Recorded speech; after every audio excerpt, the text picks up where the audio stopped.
안녕하세요. 파이팅 홍공TV입니다. 오늘은 네일 미용 기능사 필기 스피드 암기 노트 그 첫 번째 시간을 진행하도록 하겠습니다. 기능사 상시 시험은 기출문장 중심으로 빠르게 핵심만 요약 정리하는 것이 합격의 지름길입니다. 최신 5개년간 기출문제 1500문제 이상을 면밀하게 분석해서 시험에 꼭 나오는 내용만 간추렸습니다. 네일 미용 기능사는 일반 미용 기능사 자격증을 한 번이라도 준비해보신 분이라면 공중위생, 피부와 그리고 화장품학 이 세 과목의 공통 파트를 제외하고 역사 및 개론 그리고 네일 미용 실무 파트만 공부하시면 누구라도 수월하게 합격하실 수 있는 자격증입니다. 여러분들의 공부 효율과 편의를 위해서 네일 미용 기능사에서 단독 출제되는 파트인 역사 및 개론과 네일 미용 실무 파트를 전반부에 배치하고 공통 파트는 후반부에 배치했으니까 자신의 상황에 맞게 학습해 나가시면 되겠습니다. 오늘은 가볍게 네일 미용의 역사 및 개론부터 쭉 공부해 보겠습니다. 그럼 집중하시고 바로 시작합니다. 최초의 네일 관리는 기원전 3000년경에 시작됐어요. 최초의 네일 관리는 언제 시작됐냐? 1번 기원전 100년 전, 2번 기원전 1000년경, 3번 기원전 3000년경 이런 식으로 문제가 나옵니다. 따라서 최초의 네일 관리는 기원전 3000년, 무려 BC 3000년경부터 시작됐다 기억하시고요. 그럼 어디에서 시작됐냐? 바로 이집트와 중국에서 시작됐습니다. 따라서 기원전 3000년이니까 지금이 서기 2025년이죠. 따라서 비포 크리스트 3000년, 예수님 태어난 다음에 2000년이니까 지금으로부터 몇 년 전이죠? 바로 5000년 전이겠죠. 네일 관리는 지금까지 5000년에 걸쳐 변해왔다 해도 오 하셔야 됩니다. 기원전은 3000년, 지금까지는 5000년 헷갈리면 안 되고 그 다음에 중국에서는 15세기 명왕조 때 손톱을 검정색이나 붉은색으로 장식했습니다. 요거 기억한다. 몇 세기? 15세기 중국의 명왕조에서는 손톱을 흑색과 적색으로 장식했다. 오! 그리고 그리스에서는 계란 흰자와 고무나무 수액을 섞어서 에나멜을 만들어 사용했다 하면 X입니다. 요건 그리스가 아니라 중국이다. 중국에서 계란 흰자와 고무나무 수액을 섞어서 에나멜을 만들어 사용했다. 자, 이런 식으로 틀린 보기에는 뭐가 정확한 정답인지 기출에서 나왔던 중요한 문장 중심으로 쭉 요약을 했어요. 그래서 한 문장을 숙지하면 한 문제가 풀린다. 이런 생각으로 문장 속에서 키워드를 어떻게 바꿔 나올지를 생각하면서 공부해 나가셔야 됩니다. 그리스가 아니라 중국에서 계란 흰자와 고무나무 수액 섞어 에나멜 만들어 사용했다. 그리고 전 세계적으로 네일 아트가 대중화되고 아몬드 모양의 네일이 유행하던 시기는 바로 1800년대입니다. 자, 1800년 아몬드 2개 똥똥. 키워드는 네일 아트 대중화와 아몬드 모양이에요. 언제 유행했다? 180. 손톱이 아몬드 모양이라고 싫어하던 사람은 18했던 1800년에 아몬드 똥똥 네일 아트가 대중화됐습니다. 그리고 17세기 상류층 사람들을 중심으로 손톱을 길게 기르고 금이나 대나무 등으로 손톱을 보호했던 나라는 아무래도 삐까번쩍 금 좋아하고 대나무가 많이 나는 나라겠죠? 중국의 판다가 대나무 많이 먹어치우죠. 따라서 이렇게 연상해서 답은 중국입니다. 17세기 상류층 사람을 중심으로 손톱을 길게 기르고 금이나 대나무 등으로 손톱을 보호했던 나라는 대나무 많이 먹는 판다가 많이 사는 중국이다. 네일 아트가 1800년대에 대중화된 이후에 쭉 지나오면서 땡땡 연도에는 새로운 직업으로 인정받기 시작했는데요. 그 정확한 연도를 묻는 문제가 나옵니다. 네일 아트가 새로운 직업으로 인정받기 시작한 해는 바로 1892년입니다. 1892 1 짜파구리가 아니고 1892입니다. 1892 네일 아트가 새로운 직업으로 인정받고 축하의 의미로 짜파구리 먹었다. 이렇게 기억하세요. 1892 네일 아트가 새로운 직업으로 인정받고 짜파구리 먹은 해는 1892다.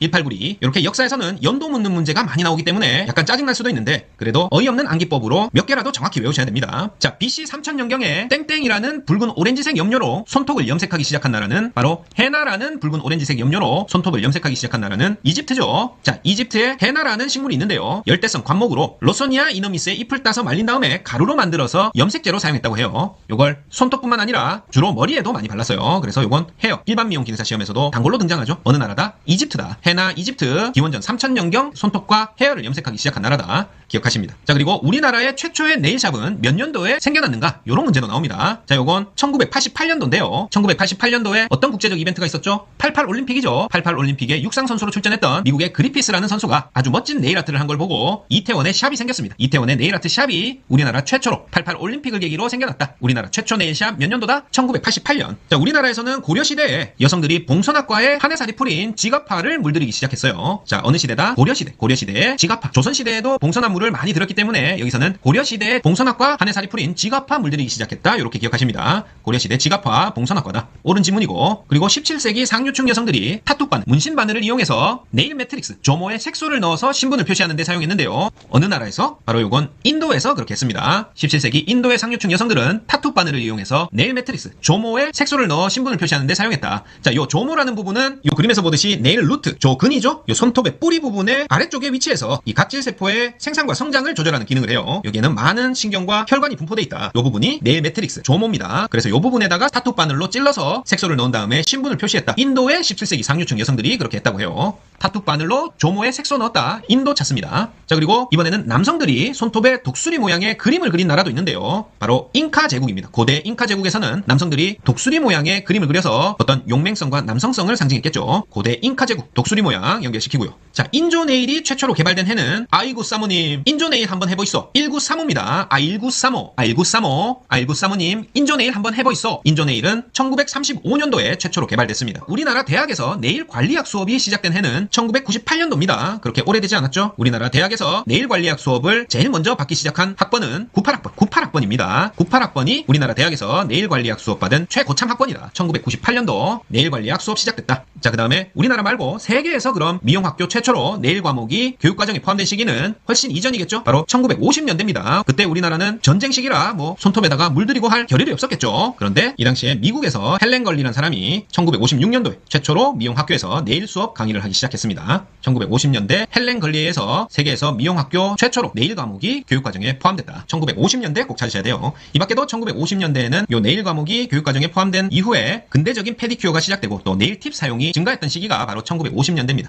요거까지 같이 알아두세요. 페디큐어가 시작되고 네일 팁 사용이 증가했다. 1950년대. 자, 그러다가 실크와 린넨을 이용해서 랩핑을 했다. 이렇게 나오면 1960년대입니다. 60 랩핑. 자, 실크와 린넨을 이용한 랩핑은 60 랩핑이에요. 1960년대고 FDA, 미국 식품의약청이죠. Food and Drug Administration입니다. FDA에서 메틸메타 아크릴레이트 등의 아크릴 화학 제품을 인체에 유해하다 해서 사용을 금지했는데요. 이게 몇 년도냐? 바로 화학 제품 757입니다. 757. FDA에서 메틸메타 아크릴레이트 등의 인체에 유해한 아크릴 화학 제품을 사용 금지한 시기는 화학약품 1975년이다. 기억하시고요. 아이고 싫어. 자, 연도 엄청 외워야 되죠? 계속 나옵니다. 제가 팁 드리는 거대로만 최대한 외우세요. 에나멜 산업이 본격화되고 에나멜을 일반 상점에서 판매했다. 1925년도입니다. 1925년도에 에나멜 산업 본격화, 에나멜 일반 상점 판매, 그리고 아까 얘기했던 페디큐어가 최초 등장하고 네일팁 사용이 증가했다. 1950년대고요. 네일팁과 아크릴 네일이 본격적으로 사용됐다. 그러면 1970년대 찾으셔야 됩니다. 네일팁과 아크릴 네일이 본격 사용됐다. 1970년대. 네일 아트가 미국에 정착된 시기는 1976년도입니다. 네일 아트가 미국에 정착했다. 그 전까지는 손톱 미용을 하기는 했어도 이게 아트의 경지까지, 예술의 경지까지는 이르지 못한 것 같아요. 그래서 네일 아트가 미국에 완전히 정착했다 하면 1976년도다. 그리고 이때 스퀘어 모양의 네일이 유행했다. 역시 1976년도 화이버 랩이 등장한 시기도 1976년도입니다. 사각형 모양, 스퀘어 모양 네일 유행하고 화이버 랩이 등장하고 이런 식으로 네일 아트가 미국에 정착한 시기가 1976년도. 그러다가 아예 네일에다가 액세서리를 추가해서 붙여서 더 화려하게 만들기 시작한 건 1981년도에요. 네일 액세서리가 등장했다. 1981년도 찾습니다. 네일 액세서리 등장. 자, 이렇게 네일 미용의 역사에 대해서 쭉 살펴봤고요. 역시 문제는 연도 중심으로 나오는 문제가 많으니까 지금 쭉 설명한 것들만 암기를 하셔도 대부분 맞출 수가 있습니다. 자, 지금부터는 네일 구조에 대해서 쭉 살펴볼게요. 자, 먼저 요 손톱 주위에 신경이 없는 부위로 손톱을 이렇게 덮고 있는 부분 있죠? 요 부분이 바로 큐티클입니다.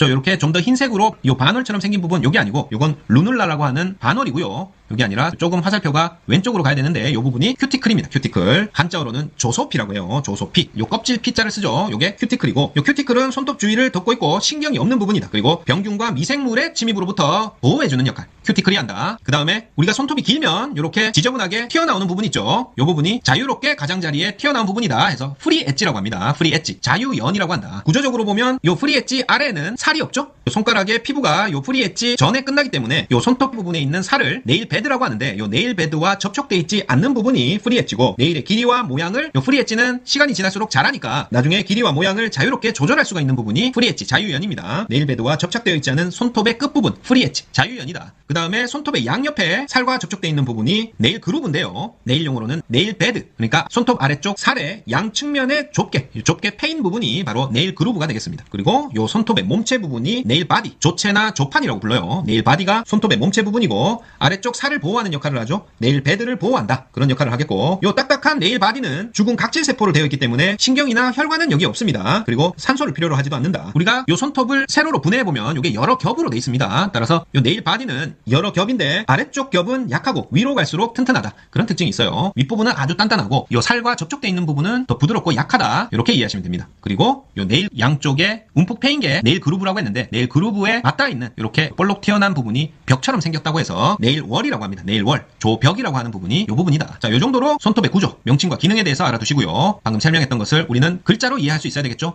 조근이라고 하는 것은 네일 루트죠. 손톱의 아랫부분에 묻혀있는 얇고 부드러운 부분이 네일 루트, 조근이고, 조상이라는 것은 요 침대 상자입니다. 따라서 네일 베드, 네일 베드가 조상이고, 네일 바디를 받치고 있는 밑부분이다. 혈관과 신경이 분포해 있고 네일의 신진대사와 수분을 공급하고 혈관에서 산소를 공급받고 있습니다. 네일 베드는 네일 아래쪽의 피부 살을 말합니다. 그리고 조모라고 하는 것은 아까 네일 매트릭스였죠. 네일 네일 루트 밑에 위치해서 각질세포의 생산과 성장을 조절하는 부분이 조모, 네일 매트릭스다. 그리고 반월, 루눌라는 반달 모양의 손톱 아랫부분이 이 부분이 바로 반월, 루눌라다. 반달 모양의 손톱 아랫부분. 요게 위고 요게 아래라고 하면 요 아랫부분이 반월, 루눌라입니다. 자, 문제 한번 풀어볼까요? 손톱 주위를 덮고 있는 신경이 없는 부분이다. 병균 및 미생물의 침입으로부터 보호하는 역할을 하는 부분이다. 아까 했었죠? 바로 큐티클입니다. 손톱 주위를 덮고 있는 신경이 없는 부분으로 잘라내도 아프지 않다. 병균 및 미생물의 침입으로부터 보호하는 역할, 큐티클. 조소피라고 했죠. 조소피, 큐티클. 그 다음에 손톱의 몸체 부분으로 죽은 각질세포로 되어 있어서 신경이나 혈관이 없는 부위. 자, 손톱의 몸체 부위니까 네일 바디죠. 네일 바디. 손톱 조자에 몸체자. 조체라고도 나옵니다. 보기에 조체라고 나올 수도 있고 네일 바디라고 나올 수 있으니까 영어와 한자 모두 기억하고 계셔야 돼요. 손톱의 몸체 부분, 신경 혈관 없다. 죽은 각질세포로 되어 있다. 우리의 손톱의 몸체는 조체입니다. 조체. 네일 바디. 그 다음에 세포 분열을 통해서 새롭게 손발톱을 생산해내는 곳은 자, 네일 루트의 더 뒤쪽 아래쪽에 있다. 뭐였죠? 네일 매트릭스였죠. 네일 매트릭스 조모. 세포 분열을 통해 새롭게 손발톱을 생산한다. 손톱의 어머니 조모에서 생산해냅니다. 어머니가 아기 낳듯 세포 분열을 통해 새롭게 손발톱을 생산해내는 곳은 조모다. 네일 바디를 받치고 있는 밑부분으로 네일의 신진대사와 수분 공급한다. 네일 바디를 받치고 있으니까 요 조체는 어디에 누워있죠? 침대에 누워있죠. 바로 네일 베드. 조상이 네일 바디 받치고 있는 부분입니다. 네일의 신진대사와 수분 공급하는 부분은 조상. 네일 베드다. 네일 베드. 네일 바디를 받치고 있는 것은 베드.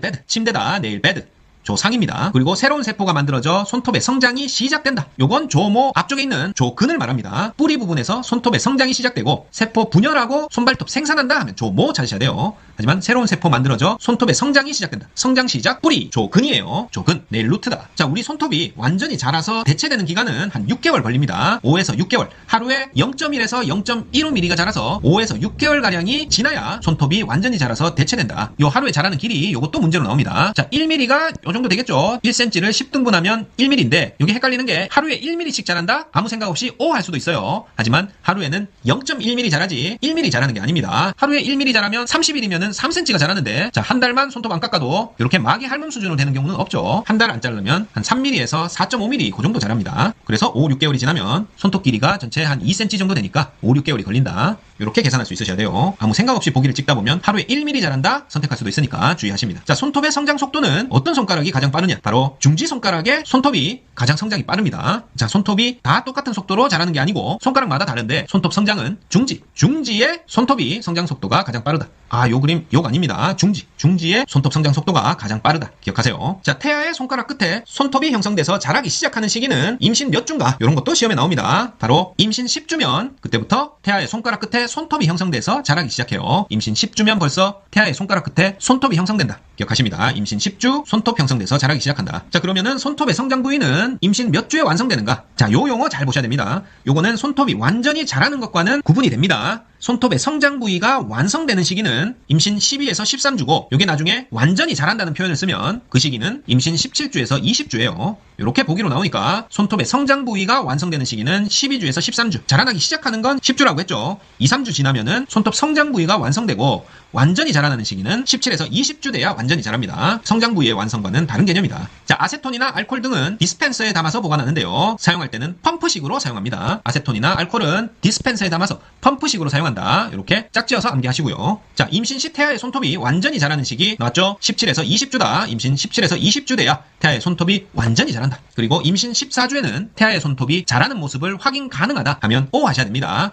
자, 10주 손톱이 자라기 시작해서 12주에서 13주 되면 성장 부분이 완성되는 시기라고 했죠. 따라서 14주쯤 되면 태아의 손톱이 자라는 모습을 확인할 수 있습니다. 자, 발톱은 손톱보다 약 10일 정도 빨리 발생한다. 아닙니다. 발톱이 손톱보다 10일 정도 늦게 발생한다 해야 오겠죠. 손톱 발생한 다음에 10일 있다가 발톱 발생한다. 손톱이 먼저다. 이렇게만 기억하십니다. 자, 건강한 손톱이라고 하면 어떤 조건이 있느냐? 조상, 네일베드에 강하게 부착돼 있어야 되고요. 덜렁거리면 안 되겠죠. 어디에 부딪혔을 때 손톱이 벗겨져 버린다. 생각만 해도 끔찍합니다. 조상에 강하게 부착되어 있고 단단하고 탄력이 있어야 되고 수분과 유분이 이상적으로 유지돼서 어떤 색깔을 띠어야 된다? 연한 핑크색, 분홍색이 나야 되고 모양은 둥근 모양의 아치형, 매끈하게 윤기가 흘러야 된다. 이런 요건들이 손톱이 건강하다 했을 때 요건이 되겠어요. 건강한 손톱은 네일베드, 조상에 강하게 부착, 단단하고 탄력 있고 수분, 유분 밸런스가 좋아야 되고 연한 핑크색을 띠어야 되고 모양은 아치형, 둥근 모양 아치형이고 윤기가 나야 된다. 되셨죠? 따라서 보기에 푸른빛을 떼야 된다. 노란색을 떼야 된다. 다 틀렸습니다. 그리고 건강한 게 두껍고 딱딱한 게 아니죠. 두껍고 딱딱해야 된다. 나와도 X다. 자, 테이블이나 기구, 소도구들은 손님 받기 몇 분 전에 멸균 소독해야 되냐? 최소 20분 전입니다. 최소 5분 전 아니고 13시간 전 아니에요. 테이블, 기구, 소도구들은 최소 20분 전에 멸균 소독 처리해서 손님을 받는다. 자, 스패츌라는 빵 반죽할 때만 사용하는 게 아니에요. 미용에서도 스패츌라, 주걱이죠. 주걱 많이 사용합니다. 미용용품에 병균이 섞이는 것을 예방할 목적으로 덜어 쓰는 도구로 스패츌라, 주걱 사용하고, 네일 테라피라고 하면 네일 치료제를 뜻합니다. 테라피라는 게 각종 테라피가 있죠. 테라페이아에서 왔는데요. 테라페이아. 고대에는 요 치료의 숨은 뜻으로 봉사라는 뜻이 있어서 봉사와 치료를 통해서 환자에 도움된다는 내용이 이 테라피의 유래인데, 지금은 치료, 요법 등의 뜻으로 미용적, 의학적으로 많이 쓰이고 있어요. 따라서 네일 테라피라고 하면 네일 치료제를 뜻한다. 기억하시고요. 자, 따뜻한 비누 소독물에 손을 담가서 큐티클을 불릴 때, 요건 습식 매니큐어 과정인데요. 큐티클을 불릴 때 따뜻한 비누 소독물을 풀어놓는 그 용기는 어차피 손을 담가 놓는 용기이기 때문에 핑거볼이라고 합니다. 핑거볼. 따뜻한 비눗물에 손을 담가서 큐티클을 불릴 때 쓰이는 용기, 핑거볼. 자, 아세톤은 인화성 물질이에요. 따라서 불이 날 수도 있지만 과다 사용하면 손톱이 손상되는 아주 독한 물질입니다. 이 아세톤은 자연 손톱 위에 폴리시를 제거 시에 사용하고, 인조 손톱 위에 폴리시 제거한다 하면 X 하셔야 돼요. 그리고 퓨어 아세톤은 인조 손톱에서는 끝부분을 녹일 때 사용합니다. 자, 인조 손톱 폴리시 제거에 퓨어 아세톤 사용한다 하면 X. 자연 손톱 위에 폴리시 제거 시에 사용한다. 아세톤. 철제 도구를 소독할 때는 최소 20분 정도 하고요. 아까 여러 가지 소독할 때 손님 받기 20분 전에 멸균 소독한다고 했죠. 철제 도구 소독도 최소 20분 정도 해야 되고, 자연 네일의 변색 방지를 위해서는 베이스 코트를 바릅니다. 베이스 코트, 변색 방지. 이렇게 정확하게 연결시켜야 돼요. 자연 네일 변색 방지, 베이스 코트 바른다. 코트가 코팅하는 거죠. 자연 네일 변색 방지를 위해 베이스 코트. 네일 드릴 머신은 연마 원반이나 굳은 살 밀어 올리기 등의 부품이 있어서 매니큐어 작업 시 활용할 수 있다. 옳은 표현이에요. 네일 드릴 머신, 연마 원반, 굳은 살 밀어 올리기, 이런 부품이 있어서 매니큐어 작업 시 활용한다. 자, 그리고 오렌지 우드 스틱은 언제 사용하냐? 네일 표백제 바를 때, 네일 주변 폴리시 제거, 그리고 큐티클 밀어 올릴 때 오렌지 우드 스틱 사용합니다. 하지만 오렌지 우드 스틱은 피부 속으로 들어간 발톱을 파낼 때 사용하지 않아요. 오렌지 우드 스틱으로 발톱 파낼 때 사용한다 하면 X 하셔야 된다. 이때는 발톱 전용 제품이 있으니까 그걸 사용해야지, 오렌지 우드 스틱으로 피부 속으로 들어간 발톱 파내지 않는다. 기억하시고, 오렌지 우드 스틱은 네일 표백제 바를 때, 네일 주변 폴리시 제거, 큐티클 밀어 올릴 때 사용합니다. 자, 지금부터는 네일에서 발생할 수 있는 각종 병변, 네일 관련 장애, 그리고 네일숍에서는 치료할 수 없는 병원 가야 되는 그런 질병이라고 부르는 것까지 한번 쭉 보겠습니다. 자, 조연화증은 네일이 전체적으로 부드럽고 가늘고 하얗게 되는, 전반적으로 약화되는 거죠. 그렇게 돼서 네일의 끝이 휘어지는 증상이 조연화증입니다. 손톱 조자에 연화된다. 조연화증은 네일이 전체적으로 부드럽고 가늘며 하얗게 돼서 네일 끝이 휘어지는 증상. 자, 어떻게 개선할까요? 네일 강화제 바르고 실크 또는 린넨으로 보강하고 부드러운 파일로 파일링할 수 있습니다. 하지만 항생연고 바른다? 이건 X예요. 제대로 된 시술이 아니다. 조연화증. 그 다음에 조갑 비대증은 네일이 과다 성장해서 지나치게 두꺼워지는 게 조갑 비대증입니다. 말 그대로 조갑이 비대해지는 거다. 자, 피팅이라는 것은 움푹 패이는 형태가 피팅이고요. 조갑 종열증은 손톱이 세로로 갈라지고 찢어지는 증상이 조갑종, 횡이 아니라 종열증입니다. 세로로 찢어진다. 종열증. 조갑 위축증은 손톱 색이 전체적으로 어둡고 윤기가 없어진다. 위축됐다. 그래서 우리가 이렇게 몸도 위축되면 오므라들겠죠. 오므라들면서 떨어져 나가는 증상이 조갑 위축증입니다. 조갑 위축증은 손톱 색도 전체적으로 어두워지고 윤기도 없어지고 오므라들면서 떨어져 나가는 증상이다. 자, 이런 것들은 다 네일숍에서 시술이 가능한 장애인데요. 이런 거 말고 네일숍에서 시술이 불가능한 증상들 어떤 게 있냐? 먼저 조각 탈락증이라는 게 있고요. 요건 네일 일부 또는 전체가 주기적으로 손가락에서 떨어져 나가는 증상입니다. 요건 원인 자체가 심하게 외상을 입었거나 열이 많이 나거나 고열이나 매독 증상 등으로 떨어져 나가는 거기 때문에 네일숍에서 네일 상태만 개선한다고 해서 치료할 수 없는 거고요. 병원 가봐야 된다. 그리고 조각 박리증 역시 손톱과 네일베드 사이에 틈이 생겨서 점점 벌어지는 증상인데, 요것도 어디에 감염됐거나 외상을 입었을 때 일어나는 증상이기 때문에 조각 박리증, 손톱과 네일베드 사이가 점점 벌어지는 증상도 병원 가봐야 됩니다. 네일숍에서 시술 불가하다. 조각 탈락, 조각 박리. 그 다음에 조각 구만증. 요것도 네일이 점점 두꺼워지는 증상인데요. 아까 네일이 과다 성장으로 인해서 점점 두꺼워지는 증상이 조각 비대증이라고 했는데, 요 조각 구만증도 네일이 점점 두꺼워지지만 조만 구만증이 훨씬 심각한 거예요. 구만증은 요건 네일 자체가 아니라 어떤 다른 신체에 병이 있어서 네일이 심하게 두꺼워진 다음에 발가락이나 손가락 끝에 심하게 굴곡이 발생하는 그런 증상이 조각 구만증이기 때문에 조각 비대증보다는 훨씬 심각한 질병이다. 그래서 네일숍에서 시술 불가하다. 이렇게 이해하십니다. 그 다음에 조각 진균증. 역시 진균 나왔으니까 어떤 진균에 의한 감염이겠죠. 네일이 점점 울퉁불퉁 또는 두꺼워지는 증상인데, 요거 역시 네일숍에서 시술 불가한 증상이에요. 따라서 조갑 청맥증, 조갑 위축증, 교조증, 조연화증, 거스러미 네일, 주름 잡힌 네일은 네일숍에서 시술 가능하지만 아까 봤듯이 조갑 탈락증, 조갑 박리증, 조갑 구만증, 조갑 진균증 등은 네일숍 시술은 불가하고 병원에 가봐야 됩니다. 자, 손톱의 상피, 큐티클을 밀어주는 매니큐어 기구는 밀어, 푸셔, 큐티클 푸셔입니다. 손톱의 상피, 큐티클 밀어주는 매니큐어 기구, 밀어, 푸셔.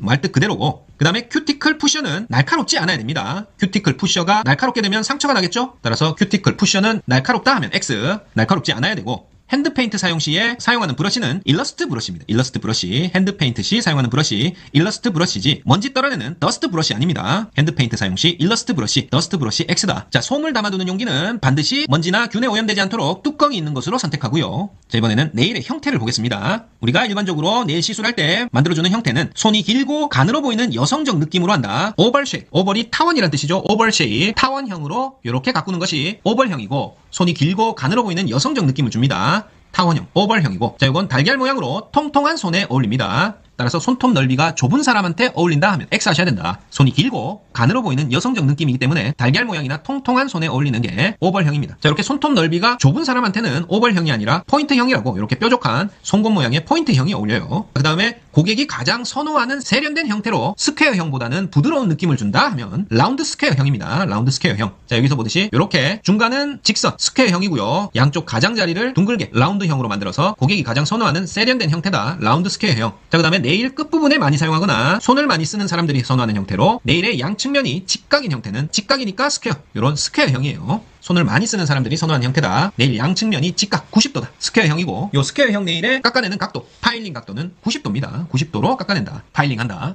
그 다음에 손톱 넓이가 좁고 프리 엣지가 길어야 가능하다. 끝이 뾰족하다. 잘 부러진다. 파일링 각도가 10도다. 이런 것은 바로 뾰족하게 포인트 형태로 만드는 걸 말하죠. 포인트형에 대한 설명이다. 손톱 넓이가 좁고 손톱 길이가 일단 길어야 되겠죠. 프리 엣지가 길어야지 이런 모양으로 만들 수 있고, 끝이 뾰족하고 역시 기니까 잘 부러진다. 파일링 각도는 몇 도? 10도. 10도로 아주 뾰족하게 형태를 다듬어야 되는 포인트형. 이렇게 네일의 형태를 알아봤고요. 자, 손톱의 주요 구성 성분은 케라틴이죠. 콜라겐 아니고 젤라틴 아닙니다. 콜라겐, 젤라틴은 다 말랑말랑한 느낌이죠. 케라틴은 섬유 단백질로 탄소가 51.9%로 가장 많이 차지하고 있습니다. 아까 얘기했듯이 손톱은 매일 1mm씩 성장한다 하면 X 하셔야 돼요. 0.1에서 0.15mm씩 성장한다. 자, 탑코트는 우리가 보통 매니큐어를 칠한다고 하죠. 그게 네일 폴리시를 바르는 건데요. 손톱에 바르는 유색 화장품을 폴리시라고 하는데, 요 폴리시를 바른 후에 마지막 단계로 네일에 광택을 주고 폴리시를 보호하기 위해서 바르는 액체가 바로 탑코트입니다. 코팅한다. 가장 윗부분 표면을 코팅한다. 탑코트. 손톱 위에 폴리시를 보호하고 광택성을 높여주고 니트로셀룰로스 함량이 가장 많은 게 맞습니다. 하지만 손톱 변색을 막아준다 하면 X 하셔야 돼요. 자, 변색 방지 베이스 코트죠. 변색 방지 베이스 코트. 변배. 자, 변색 방지는 베이스 코트. 변배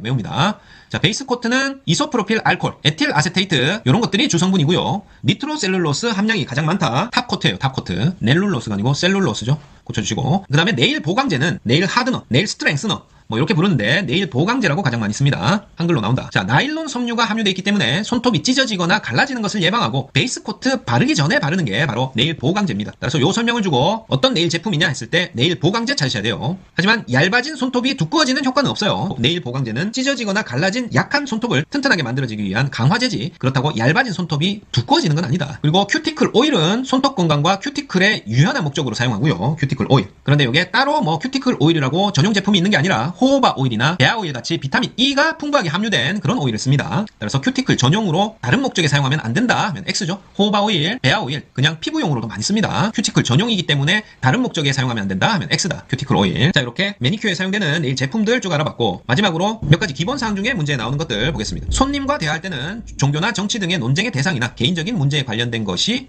좋다?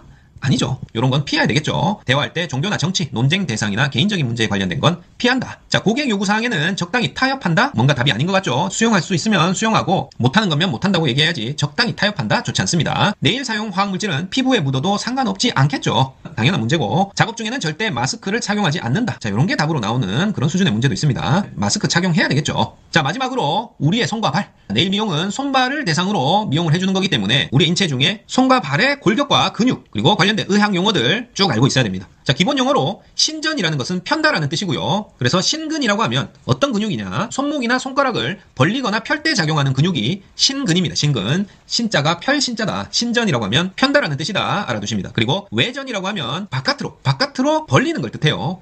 바깥 외자니까 벌린다는 뜻이고, 외전근이라고 하면 외전이 벌리는 거니까 손가락 사이를 벌릴 때 사용하는 근육이 외전근입니다. 그리고 반대로 내전이다 하면 안으로 모은다는 뜻이니까 내전근이라고 하면 손가락을 붙이거나 모을 때 작용하는 근육이 내전근. 되셨죠? 그 다음에 회내라고 하면 안으로 회전한다. 자, 안으로 회전하면 손을 안쪽으로 이렇게 돌려서 손등이 위로 가게 하는 거예요. 그래서 회내근이라고 하면 손을 안쪽으로 돌려서 손등이 위로 가도록 작용하는 게 회내근이고요. 회외라고 하면 뒤집는다는 뜻으로 뒤집으려면 이렇게 손목을 바깥쪽으로 했을 때 이렇게 뒤집어지죠. 따라서 회외근이라고 하면 손을 바깥쪽으로 손바닥이 위로 가도록 이렇게 할 때 작용하는 근육이 회외근입니다. 자, 요 정도 알아놓고요. 그 다음에 우리 뼈의 기본 구조는 뭘로 구성되어 있냐? 골막으로 구성되어 있는데 골내막이 있고 골외막이 있습니다. 골막과 골조직, 골수강, 골단으로 이렇게 구성되어 있기 때문에 다음 중 뼈의 기본 구조에 속하지 않는 것 찾아라 했을 때는 요거 외에 다른 거 하나 보이면 그거 찾으시면 돼요. 골막, 골내막, 골외막, 골조직, 골수강. 이 골수강이라는 것은 뼈 안쪽에 골수가 있죠. 그 골수가 가득 차 있는 공간이 골수강입니다. 그리고 골단, 끝 단자를 써서 긴 뼈가 있을 때 그 뼈의 양쪽 끝이 골단이에요. 그래서 뼈의 기본 구조는 골막, 골조직, 골수강, 골단으로 이루어져 있고, 요 뼈는 형태에 따라서 쭉 분류할 수 있는데요. 요게 정말 문제로 많이 나옵니다. 그래서 정확히 구분해서 장골이냐, 단골이냐, 평평골이냐, 불규칙골이냐, 종작골이냐, 함기골이냐 이렇게 총 6가지 형태에 따른 분류에 속하는 뼈들의 명칭을 정확히 기억하고 있어야 돼요. 자, 장골이라는 것은 긴 뼈죠. 그리고 단골은 짧은 뼈. 그렇게 봤을 때 먼저 단골, 수근골과 족근골. 우리 손과 발에 있는 골들은 모두 단골에 속합니다. 수근골과 족근골, 손과 발의 뼈들은 단골에 속한다는 거 요거 꼭 기억해 두시고요. 그냥 언뜻 생각해도 이렇게 짧은 뼈들이 다닥다닥 이어져 붙어 있는 게 우리 몸에서 손하고 발밖에 없죠. 수근골, 족근골, 단골이고 나머지 상완골, 요골, 척골, 대퇴골, 경골, 비골 하는 것들은 다 장골에 속합니다. 상완골, 요골, 척골, 대퇴골, 경골, 비골. 그 다음에 좀 평평하게 생겼다. 평평골인데요. 자, 어깨 쪽에 견갑골, 그리고 갈비뼈 쪽에 늑골, 두개골 등은 평평골에 속합니다. 그리고 척추골이나 관골 같은 경우에는 좀 형태가 불규칙하죠. 불규칙골에 속하고 척추골, 관골, 척관, 불규칙하다. 그 다음에 슬개골 같은 경우에는 씨앗 모양으로 생겼다 해서 종자골에 속합니다. 슬개골은 종자골. 그 다음에 마지막으로 함기골, 공기를 함유하고 있다. 즉 뼈 안이 비어 있어서 그 빈 공간에 공기를 채우고 있다는 뜻입니다. 이런 함기골에는 상악골, 사골, 전두골, 측두골, 저평골 이런 것들이 함기골인데 여기서 사골이 함기골이다. 요 사골, 요게 답으로 많이 나옵니다. 이런 게 전부 다 머리 쪽에, 얼굴 쪽에 있는 뼈들이에요. 공기를 함유하고 있어서 함기골이다.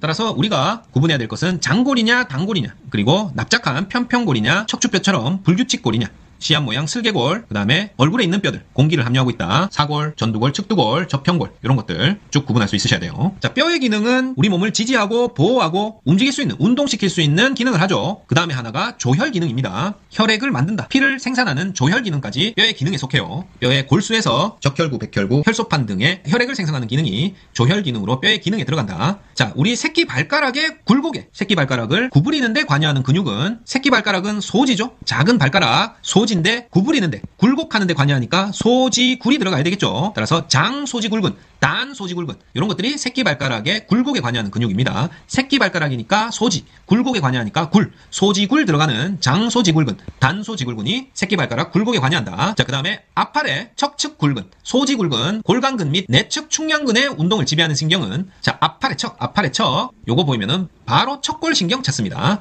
앞팔의 척측굴근, 앞팔의 척측굴근, 척골신경하고 연결시킨다. 그 다음에 새끼 맞섬근, 새끼 벌림근, 새끼 굽힘근, 엄지 모음근은 바로 이 척골신경의 지배를 받는 근육입니다. 자, 척골은 새끼, 그리고 엄지 모음근까지 지배를 하지만 이 맞서는 놈, 엄지에서 맞서는 놈, 엄지 맞섬근은 정중신경의 지배를 받지 척골신경의 지배를 받지 않습니다. 이 척골신경은 새끼, 새끼 맞섬근, 새끼 벌림근, 새끼 굽힘근, 그리고 엄지 모음근까지 척골신경 지배받고 엄지 맞섬근은 정중신경의 지배를 받는다. 요거 까다로우니까 꼭 기억해서 맞출 수 있도록 하고요. 자, 발의 근육에서 배측골간근, 척측골간근, 충량근은 중수근에 해당하고요.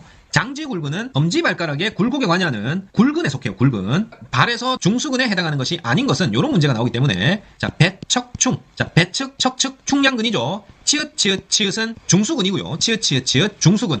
그리고 장지 굵은이니까 굵은은 또 따로 종류가 쭉 있습니다. 장무지 굵은, 단무지 굵은, 장지 굵은, 단지 굵은 뭐 이렇게 쭉 있기 때문에 그런 거 다 외우는 것보다 기출에 나왔던 것만 외우는 게 좋아요. 그런 것까지 외우기에는 너무 시간 소비가 많다. 발의 근육에서 배측, 척측, 골반근, 충량근은 중수근에 해당하고 장지 굵은은 굵은이니까 엄지발가락 굴곡에 관여하기 때문에 중수근 아니다. 이렇게만 외웁니다. 자, 성장기의 뼈의 길이 성장. 뼈가 굵어지는 게 아니라 길이 성장은 당연히 성장판에서 일어나겠죠. 요 성장판을 골단연골이라고 합니다. 성장기 뼈의 길이 성장은 골단연골에서 일어난다. 자, 골막이라는 것은 뼈의 바깥면을 덮고 있는 두꺼운 결합 조직층을 말하는데요. 이 골막은 뼈를 보호하고 뼈에 영양을 공급하고 재생하는 데 관여를 합니다. 하지만 골막이 뼈의 기능 중에 운동까지 관여한다 하면 X 하셔야 돼요. 골막은 운동에 관여하지 않습니다. 골막이라고 하면 영양과 재생, 그러니까 뼈가 골절되었을 때 재생하는 데 가장 중요한 역할을 해요. 뼈의 재생이다. 골막 찾으셔야 됩니다. 자, 손목을 굽히고 내외향에 작용하고 손가락을 구부리게 하는 근육. 굽히고 구부리게 하는 근육이니까 굴근입니다. 굴근. 손목 굽히고 손가락 구부리게 하는 근육. 굴근이다. 자, 아까 봤던 중수근이라고 하는 것은 도대체 어떤 근육이냐? 바로 손발바닥을 구성하는 뼈인 중수골에 붙어서 내외전 및 굴곡에 관여하는 근육이 중수근입니다. 손발바닥을 구성하는 중수골에 붙어서 내외전 및 굴곡에 관여한다. 내외전이니까 벌리고 모으고 그리고 굴곡, 구부리는 데 작용하는 게 중수근입니다. 그래서 손가락의 외전 및 굴곡에 관여하는 근육은 배측 골간근이고요. 엄지손가락 아래의 두툼한 부위는 엄지손가락을 벌릴 때 작용하는 단무지 외전근입니다. 엄지손가락 아래의 두툼한 부위는 단무지를 두툼하게 썬 것 같나요? 뭐 그런 뜻은 아니지만 단무지 외전근이다. 엄지손가락 아래 두툼한 부위 보시면은 단무지 생각나야 됩니다. 단무지 외전근. 엄지손가락 벌릴 때 작용한다. 그리고 엄지손가락을 굴곡시키는 긴 근육이다 나오면 기니까 장무지겠죠. 장무지 굴근이 엄지손가락을 굴곡시키니까 굴근인데 기니까 장무지다. 장무지. 엄지손가락 아래 두툼한 거 보면 단무지 생각나야 되고 길다 나오면 장무지 생각나야 됩니다. 장무지 굴곡시키는 굴근.